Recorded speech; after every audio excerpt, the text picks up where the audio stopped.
You're listening to an archived Cabral Concept podcast.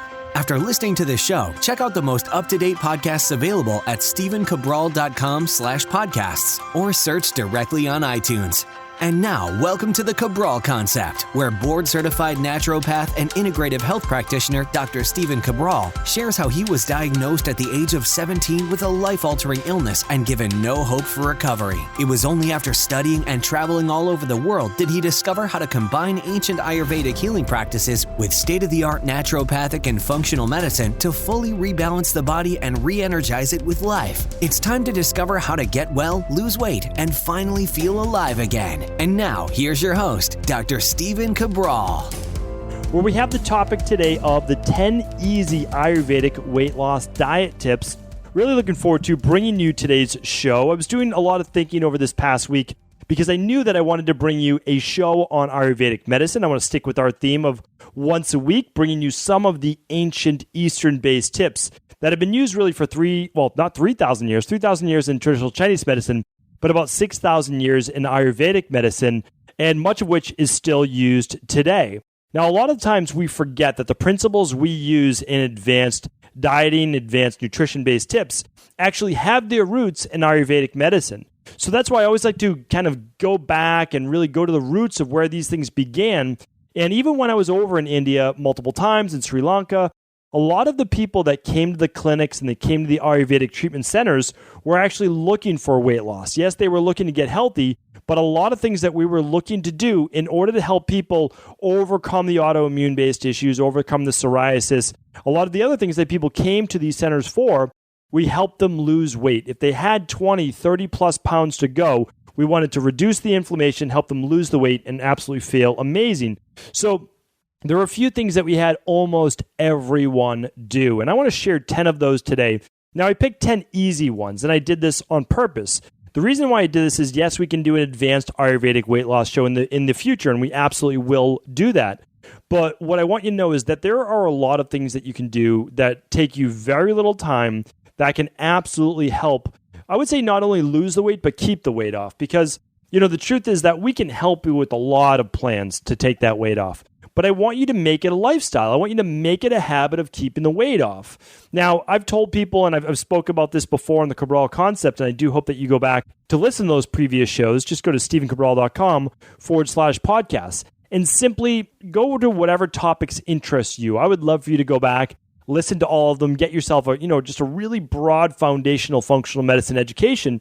But my goals might be different than your goals. And so what I want you to do, though, is you can go back, you listen to the Ayurvedic shows, the shows that really help you, but also I'm going to try to kind of point you in the right direction for every tip today. So if you hadn't heard of this tip before, we're going to send you back to a previous podcast on that as well. Because I'm telling you right now that we can help anyone achieve the goal, whether it's wellness-based, weight loss-based, anti-aging-based, but it's the consistency, it's the day in and day out that's ultimately going to allow you to keep those results. And the nice thing is this, you don't need to be perfect. I talk about it all the time. 90%, that's what we're looking for. Meaning that after you get through those first 21 days, whether you're doing the 21-day Dr. Ball detox as your interlude into wellness and health, or whether you're doing a 21-day elimination plan, whatever you're doing, do it for 3 weeks. And then after that, 90% compliance. 90% compliance will get you the results that you're looking for. So that means essentially after every 3 days, you could do a cheat meal on the 4th day if you really wanted to, or a flex meal. What does that mean? Well, basically it means let's say like a Thursday night and a Sunday night, you decided to do a flex meal, which is like one of your favorite foods. Once you've reached your goals, that really shouldn't set you back too much. I would prefer it to be one meal a week, but if you need to do two to, feel like you're not missing out on life, then you could absolutely do that once you've reached your goals. And we really walk people through that step by step. And again, this is episode 1006. So today's show notes will be at stephencabral.com/1006. So we have a couple podcasts before this. Now that we've reached 1,000, I can say that, we've done a few shows. And so if there's a topic you're interested in, trust me, I do believe that we've covered it, and I'm always happy to help. You just go over to cabralsupportgroup.com, ask your question, and my team and I would be happy to help. So without further ado, why don't we do this? Let's get right into the top 10 easy Ayurvedic weight loss diet tips. And then from there, I'll get a little bit more in depth for each one. Now remember, I'm going to take you through all 10. Each one of these 10 has an in-depth podcast related to it if you don't feel like you've kind of fully grasped that point or you want a more in-depth discussion on it. So the first one is this. When you wake up, I want you to walk to your kitchen, or maybe you have it ready to go right beside the bed. That's great too. Should be room temperature water or hot water, and I'll explain the hot water in just a moment, with lemon in it. You can add some ginger if you would like. Ginger is bonus extra credit. You'll literally get a gold star for that, and I'll tell you why as we're going through the one of the tips, which is spices, so we'll go through that. Let's just talk about the lemon for right now. Add a little ginger if you want. Now, people always ask, should it be fresh ginger? Should it be fresh lemon? Ideally, yeah, absolutely ideally. You're squeezing a lemon right as you cut it, then into the water so that you get the living enzymes. But what I'm looking for from that lemon water is actually, yes, the potassium is great, but I'm looking for that lower pH that's going to go down the esophagus into the stomach. It's going to begin to wake up the digestive system. It's going to be able to create a little bit of heat in the stomach, which again, if you've gone back, you've listened to the Ayurvedic shows, you know that kapha is represented in the stomach, but it's also represented with the endomorph, the body type that's more prone to gaining weight. So what we do is we immediately try to move out any mucus that's there, anything that's began to accumulate over the past 8 hours, 12 hours that you haven't eaten, that you've been kind of more dormant. Your body's been more relaxed, more stagnant. It also helps with the liver, and it also helps with the kidneys to get things moving. It helps soften bile. It helps move fluid through those kidney ducts as well, and those tubules in the kidneys. So one of the best ways to absolutely start your day, how much water? Anywhere between 6 and 8 ounces. You can certainly drink more, but 6 to 8 ounces is great. 1 full glass of water. How much lemon? As much as you would like. I typically say a half a lemon cut in half and squeezed, or a full lemon. If you're going to just cut the lemon, why not just use the full lemon? That's a great way to do it. If you're trying to conserve money, you could certainly save that lemon for later when you get home at night, or maybe bring it during the day for your water. So that is absolutely the best way to wake up, start your day, because you're getting what? Well, you're getting hydrated, which is so great for your body. And that lemon, yes, it's acid going in, but it has so many alkaline-based minerals that also helps to feed the body's electrolytes, and again, namely potassium. So notice I didn't say sodium or sea salt necessarily for weight loss. You're welcome to put a pinch in there if you'd like, but that is more for the people with the lower blood pressure. It's more for the people who might be the ectomorph, the vata-based body type, which is not today's show. So let's go over number 2. My second tip for you today is this. Move for 20 minutes every morning before breakfast. And I know that it's not a specific dieting tip, but I'm giving you it in conjunction with breakfast. For the endomorph body type, again, if you're a personal trainer, if you're a health coach, if you're a doctor, listen to this, you can give these tips to your clients. Now, and your patients. So what you can do is this. Before breakfast, I want you to move that body. Now, you don't need to do a hardcore workout. I'm talking about Surya Namaskar that I've spoken about before. I'm talking about yoga movement. I'm talking about jumping jacks, mountain climbers. You can do my morning circuit that I've spoken about before. Anything you want. It's not your formal workout for the day. Just get the body moving. That's it. Does it have to be 20 minutes? No, it could be 5 minutes or 10 minutes. But here's why I want you to do it. One is I want you to get that lymphatic system moving, because a lot of people who are more prone to gain weight, they have a more sluggish metabolism. They have a more sluggish lymphatic system. They don't remove waste as well, accumulation either, and they're more prone to cellulite. So by getting that body moving, which is so great, it's going to move that lymphatic system. It's going to move and drain the body, and it's also going to prepare you for breakfast. So now your body, it's done a little movement, done a little exercise. We used to do this in India all the time. All of our people who are looking to lose weight had to move first. Now, a lot of times they might just be going for a walk because their body was also in not a wellness-based state. So we got them doing a little bit of yoga, a little bit of walking, a little bit of movement. Some of the places I was staying at were in very small quarters in the city, in Kerala, India. Some are in Mysore, some are up north in Delhi, and some are way up in Dehradun. And then in Sri Lanka, I was at a beautiful place, and that you could actually walk around the grounds, or you could even walk around.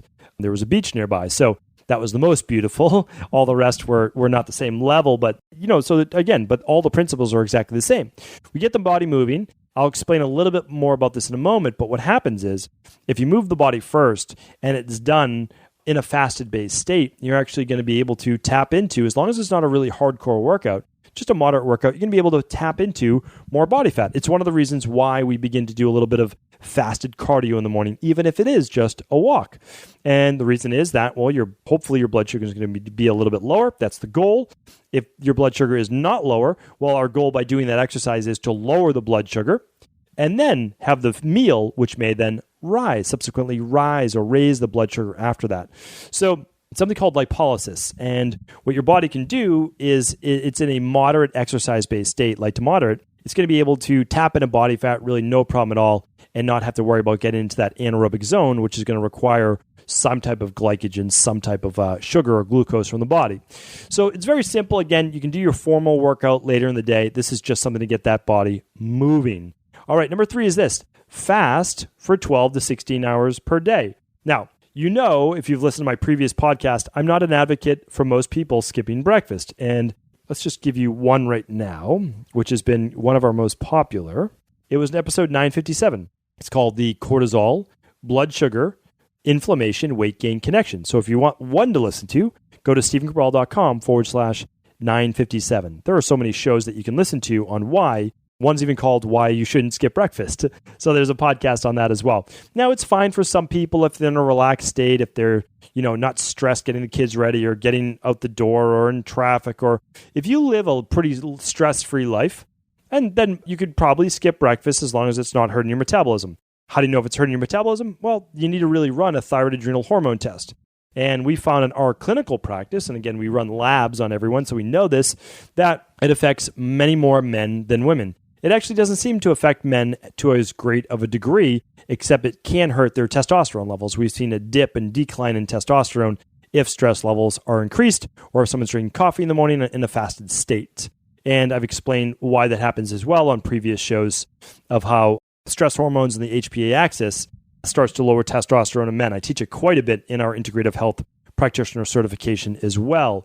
So these are things that are important to me, is to teach people that yes, fasting is absolutely incredible. It's the closest thing we have to the fountain of youth. It helps with weight loss. It helps with anti-aging, but it can be overdone. And it typically, in our Western-based mentality, is overdone. So what do I recommend? Well, fast. Without a doubt, fast for 12 hours a day. That's the starting point for most people.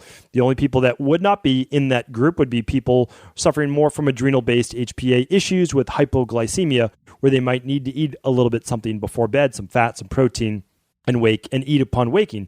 But that's not forever. That's until they're getting well. That's probably about 12 to 16 weeks. Repair that body, and then you're back in action. So I recommend for most people a 7 p.m. to 7 a.m. fast. Certainly you could go longer. You could go from 6 at night to 7 or 8 in the morning. That's 14 hours. Most people shouldn't go too much more past that. But you can do a 16-hour fast as long as you are running labs to make sure that it's not lowering thyroid or hurting metabolism, muscle mass, any of those things. So again, most people, 7 to 7 is a reasonable time. I would say if you wake up around 7, then I always recommend don't eat for another hour after waking if you're looking to tap into body fat. But again, there are exceptions to every rule. Now, again, if you do what I do in the morning, which is the lemon or the lime with the daily fruit and vegetable blend greens powder and the pinch of sea salt, you're still in a fasted state. There's no calories there because these things have been, you get rid of basically the sugar or the fructose from the vegetables, although there's very little in the first place in the fruit. And what you're left with is just the greens. So that's a great thing to do, and you're obviously still welcome to do that. I do that upon waking, but doesn't mean you have to, but that's what I prefer, and that's what I use in my practice. Number 4 is this. Eat a liquid-style breakfast and nothing too heavy that can make you sluggish. So a lot of people looking to lose weight or looking to keep the weight off, they can be a little bit more sluggish in the morning in the first place. I need you feeling light. I need you feeling energetic. And I don't want you weighing the body down. Okay, in Ayurvedic times, and I went through this for the Ayurvedic body clock or the Ayurvedic times of the day, check out that podcast if you're able to at stephencabral.com/podcast. It teaches you the times of the day for the Ayurvedic cycle. So essentially, really not until 10 to 2 should you be having a bigger meal. With most people, we say, around 12 o'clock for lunch, and that's perfect.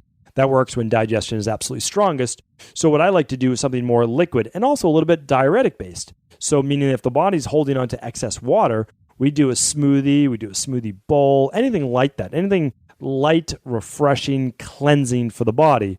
That means we are only helping to remove waste. And fruit is one of the best ways to remove waste. Wait for tip number 10 if you have questions about fruits. All right, the next one is this. Number 5. 5 is eat 3 meals per day to keep that metabolism going, and I don't want any one large meal. So a lot of people say, no, I just like to do one large meal per day. Well, over when you are training as a sumo wrestler as well, they do one large meal per day.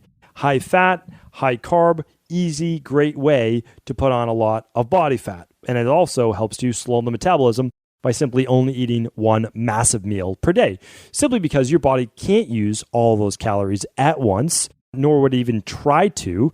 And also, a lot of people forget it's not just about the glycemic index of a meal, because you could simply have, let's talk about a large steak, and you just have a huge bowl of broccoli as well.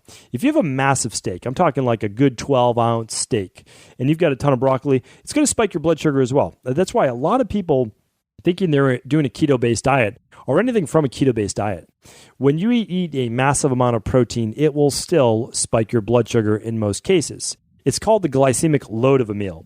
So we know about the glycemic index because we've been taught, oh, don't eat white rice because it's high in the glycemic index. Well, that's true in a vacuum, in isolation. But if you begin to add a little bit of olive oil and vegetables to that rice, like a lot of people do in Asian-based cultures, well, you lower the glycemic index of that meal. So it's actually not the truth to say white rice spikes blood sugar.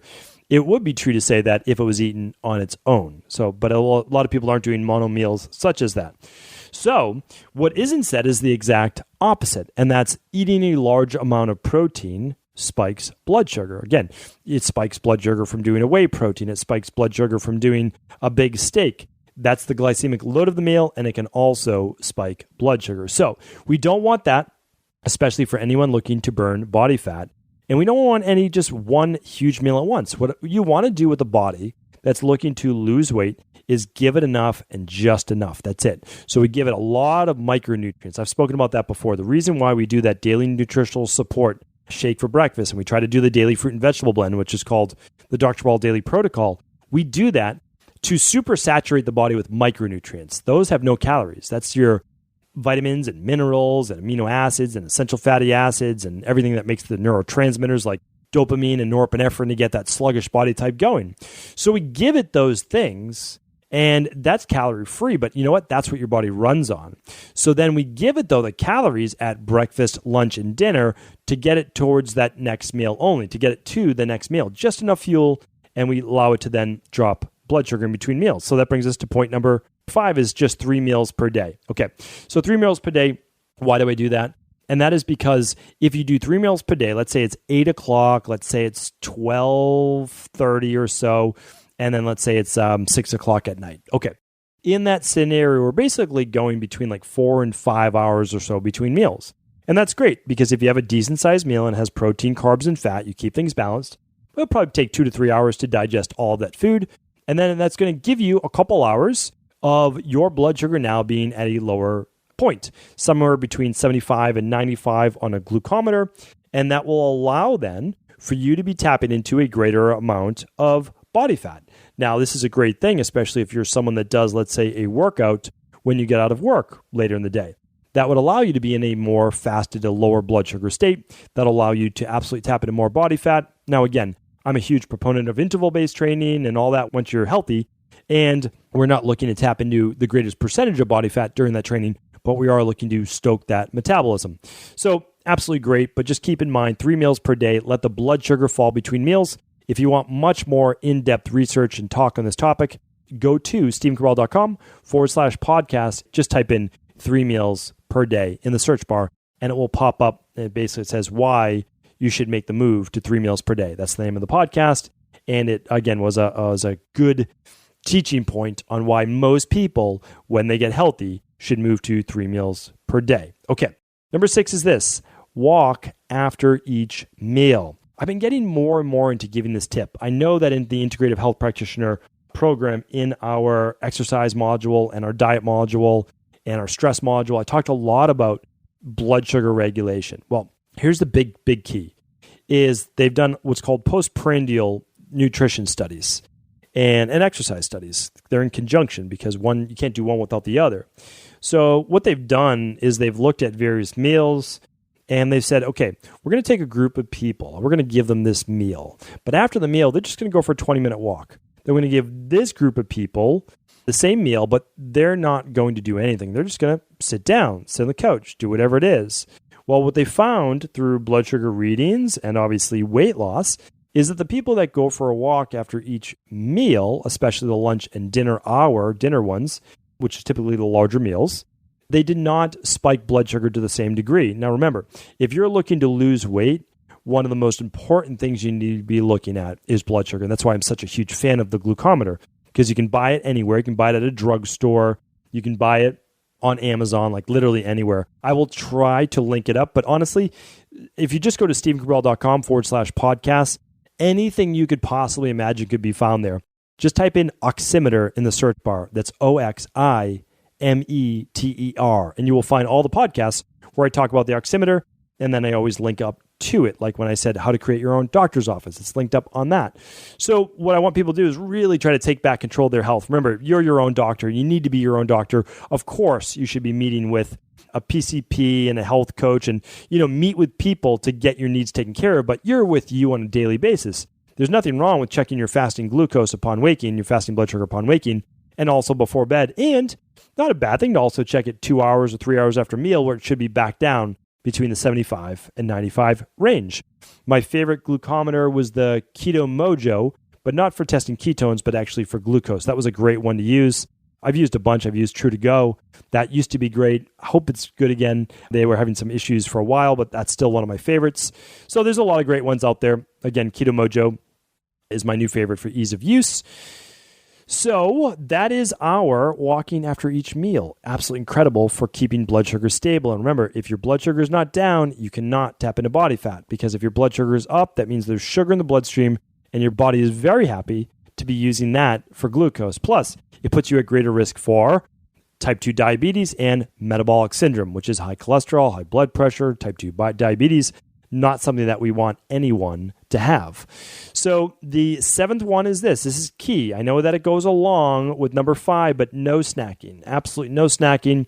Allow your blood sugar to fall between meals. Not too low. We're not going hypoglycemic, which is low blood sugar. We're simply dropping the blood sugar between meals. Hopefully it's back down to normal 2 hours after a meal, if not by 3 hours. If your blood sugar is not down after 3 hours after a meal, that shows a movement towards type 2 diabetes. Does it mean you have type 2 diabetes? Not necessarily. If you wake up with a fasting glucose level above 126, then it may mean you do or are moving towards type 2 diabetes. At that point, you need to speak with your health practitioner about that. Again, it can be fixed. Don't believe that type 2 diabetes can't be fixed, because it can. Again, I'm not here to tell you that I cure, treat, or diagnose disease, because as we know, only medical doctors are allowed to say that. What I'm saying is we can rebalance the body, look at the underlying root causes leading to this insulin insensitivity or insulin desensitivity, begin to get those cells receptive again to glucose and be able to use that, and go on to then be able to actually eat some carbohydrates, because they're not the enemy. All right. Number 8 is this. Stop eating 2 to 3 hours before bed, and ideally no food after 7. If you want to use the Ayurvedic ideal, it's 6 p.m. I'm going to be talking a lot more about this in the future. I'm not going to go into it too in depth today, because I'm giving you the 10 easy tips to really, again, these things are all just basically by the numbers, and I'll go through them quickly at the end as a refresher if you'd like as well. So this is important, because remember, I want your blood sugar down before you go to sleep, because when you're in bed for 8 hours, your body's basically at its greatest percentage of tapping into body fat, but only if your blood sugars come back down. If there's one takeaway from today's show, it's controlling glucose, controlling blood sugar. Great for anti-aging, but essential for burning body fat and tapping into body fat. Okay, really, really important. Ideally, no food after 7 p.m., 2 to 3 hours before bed. It also allows for all that food to move out of your stomach. Hopefully you didn't have a very heavy dinner. And then that will enable you to begin to use more of your body's energy So not towards digestion, but for actually repairing the body. So important as well for boosting that metabolism. Okay, number 9 is this: spice up your meals. So I can't begin to tell you how much of a shocker this was for me when I first arrived at a lot of these Ayurvedic clinics. And we were giving people as much, literally as much ginger. So that comes back to number 1, right? The ginger in your water in the morning if you want, or ginger tea during the day. We were giving them as much ginger, mustard seed, and essentially peppers, cayenne peppers, so that they could tolerate. And we had people sweating all day long. I know it's in India, but they were sweating profusely. And the reason we were doing this is we were purposely creating a thermogenic effect in their body. A lot of these people came in with cold hands, cold feet, low thyroid. We just moved that right out of their body. Every meal we were adding in, I was making these little capsules. Well, they weren't capsules. They were the Ayurvedic form. So I would take all of these spicy peppers. Black pepper went with everything that you could imagine. We did turmeric, we did black pepper, we did ginger. I made something called Trickatoo, which I can actually link up today if you'd like. Just go to stephencabral.com/1006 for today's show notes, and I'll link up Trickatoo. That's actually some capsules we used with everyone for weight loss. Now, I made them. It wasn't just me. It was the other interns as well, and then a few of the residents. So over in India, they have a BAMS program, and these are doctors studying for their degree as an Ayurvedic doctor. And again, this is all modern day. A lot of people think Ayurveda is past tense. It's not. It's absolutely not. They just combine it with the new, which is absolutely fantastic. So that's what we did. We literally gave people these spices, and it helped boost metabolism. It got that body heated up as if they were exercising or in a sauna. And we were really getting that digestive system going, because a lot of people have sluggish, slow metabolisms and digestion as well. It also helped with bowel movements, because we can't have you constipated, because you'll be reabsorbing toxins and hormones and all sorts of things that we simply don't want you absorbing. So that was a great one, even for smoothies in the morning during the winter. A lot of people don't like to do smoothies in the winter because they're colder. I do it every single day. All I do is this: I put ginger in it, and I simply wait about 20 minutes before drinking it, and then it's back up basically to room temperature. Not quite room temperature, but works great for me. And again, I'm not looking for weight loss, so I do a warm bowl of oatmeal in the winter, not necessarily during the summer, and that works great for my body. I do the smoothie after I do that. If you're looking for weight loss, I'm not recommending the oatmeal in the morning, but I still do recommend the smoothie to get all the nutrients that you need for the day, and for it to act as a diuretic, and for it to give you all of that hydration that your body desperately needs. And number 10 is this. Number 10 is don't skip the fruit. I was also shocked at the amount of fruit we allowed people to eat when they were on an Ayurvedic-based weight loss plan. Now, do keep in mind it was still for only 3 meals per day, and do keep in mind they were not eating any other proteins. This was a very strict weight loss-based fast. It's not one that I do with people, and there are many reasons for that. I'll talk about that in the future. But this is a very cleansing-based thing that they do in Ayurvedic medicine. Again, not against it. I can't really go in depth about it today because I'm already up against my time.